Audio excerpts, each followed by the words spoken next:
Of course I will. Of course I will. Of course I will! The One Piece live-action series has started a chain of events that I believe will ultimately be disastrous. The live-action remake wave is coming, and there's just so much wrong with it that I felt the need to explain to you all why I think live-action anime adaptations are fundamentally terrible. A lot of the most popular anime like Naruto and One Piece are already adaptations of manga. You might question why I believe animated adaptations of manga are fine, but live-action adaptations of said animation are wrong. The simple answer is that both manga and anime are typically designed to be unrealistic and incredibly exaggerated, because the strength of illustrations and cartoons is that they don't have to adhere to the rules of reality. The beauty of animation is that it is endlessly creative, and this creativity is exactly what has led to some of the most iconic and beloved Japanese stories that we see being adapted into live action today. Animation is exaggeration. Anime is exaggeration. No one in real life talks or acts like anime characters, because anime characters, by design, are supposed to be unrealistic. This is the foundational problem with almost all the live action adaptations I've seen. They fail to understand that characters talking and acting like anime characters is incredibly cringeworthy and uncomfortable to watch, because we know that this is how anime characters are supposed to act, not real people. I brought this up in my One Piece review, but the biggest problem with a lot of live-action anime adaptations is that they suffer from what I like to call cosplay syndrome. A term that I made up that refers to how having real actors acting like anime characters takes away from the charm of said characters, because real people don't act anything like anime characters.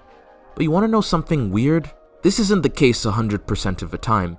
There are anime that would greatly benefit from live-action adaptations, because their stories could work just as well, if not better, in live action. Take, for example, Naoki Urasawa's Monster. Monster is a slower-paced seinen that doesn't have anything particularly fantastical or absurd about it.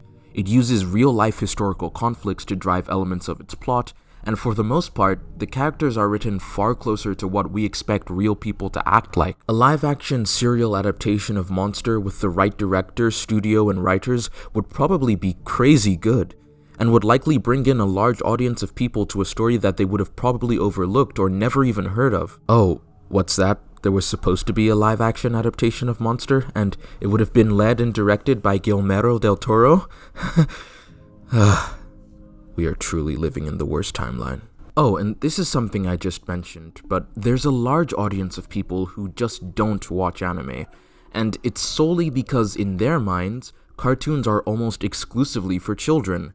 This is a sentiment that has been around for a long time, especially in the West. This idea that cartoons are just for children is one of the biggest reasons why you'll find people who have never even heard of One Piece finding the live-action series and watching all the way through. And I just find this kind of funny, like, oh no, I can't watch the stretchy rubber man scream about wanting to be king of the pirates when it's a cartoon, but when it's shot on an expensive camera and color corrected to look like absolute dog shit, it's just fine. Maybe it's that, or maybe it's because One Piece is ridiculously long. All of these live-action adaptations as of recent are all shonen battle shows. One Piece, Yu Yu Hakusho. There are even talks of Naruto and My Hero Academia live-action remakes in the works. Why? Why? Why are they making adaptations out of all the most unrealistic and cartoony anime out there? Well, the reason is because they're popular, but I don't think Netflix or whoever's making these live-action adaptations considered the fact that all of these shows became popular because of how they used animation. Yu Yu Hakusho LA is surprisingly not terrible. Like, it's better than One Piece, and I really don't think they could have made anything better with what they had. But Yu Yu Hakusho, to me, will always be defined by its incredibly colorful and expressive character designs, its mesmerizing 90s anime aesthetic and music, the animation, and seeing just how creative the artist could get with some of the fight scenes and powers. No amount of My Hero Academia Bakugo abuse comfort ASMR will ever convince anyone that these characters could be real, not because they're not well written, but because they are cartoon characters. Why are they making a live-action My Hero Academia? That's such a bad idea. I know Avatar isn't an anime, but a lot of what I've been talking about also applies to the live-action adaptation it's receiving soon. And I predict the reception to Netflix's Avatar is going to be generally favorable because Shyamalan already shat the bed so hard. But the problem is that a live-action Avatar just can't work unless the story deviates so far from what made the original so beloved. Avatar and Korra were able to do some absolutely amazing visual designs solely because the medium of animation allowed them to, and these visual designs are an imperative part of Avatar's world building and design. The hybrid animals, the spirits, the character design, how characters act.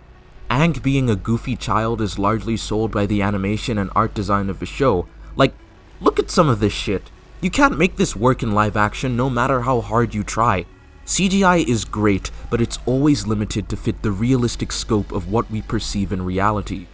Avatar is an amazing show because of its writing, world design, themes, characters, and especially its animation.